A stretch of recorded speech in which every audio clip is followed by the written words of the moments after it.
understand Urdu? Yeah, I understand, but you cannot speak. ٹھیک ہے. اب سن لو بات, میں تمہارا جواب اردو میں دیتا ہوں, سمجھ لو گے نا. جو عید کی تقدیریں ہیں یہ سیلیبریشن کا مظہر ہے. جب ایک چیز سے خوشی ہو اور دلوں میں حرکت پیدا ہو تو خود کو دل سے اللہ اکبر کے نعرے نکلتے ہیں.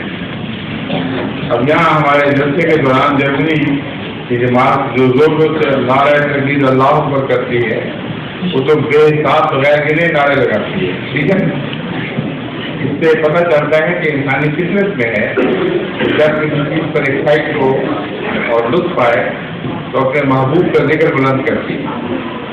اس لیے عید کیونکہ عام نماز سے مختلف خاص طور پر ایک جشن کا مزہ ہے, اس لیے اللہ تعالیٰ نے اس میں تکبیریں بھی زیادہ کر دی.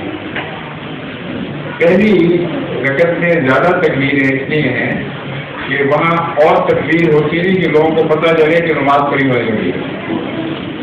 اس لیے 2-3 تکبیریں ظاہر ہیں تاکہ لوگ اگر لیٹ بھی ہو جائیں تو ان کو سمجھ آ جائے, ساتھ شامل ہو جائیں. سمجھے ہو نا. عید پہ آپ لوگ بھی زیادہ ہوتے ہیں, لاؤڈ اسپیکر پبلک میں ہیں, اس زمانے میں تو لاؤڈ اسپیکر بھی نہیں تھے اور آواز کیری نہیں ہوتی تھی پوری طرح. اس لیے کام ہوتے ہوتے لوگوں کے سر بندی کر کے نماز میں شامل ہوتے ہوتے کچھ وقت لگ جاتا ہے اور نماز کی طرح تکبیر نہیں ہوتی. اس لیے اللہ تعالیٰ نے پہلی رکعت میں 8 تکبیریں رکھنی اور دوسری میں 5. سمجھے؟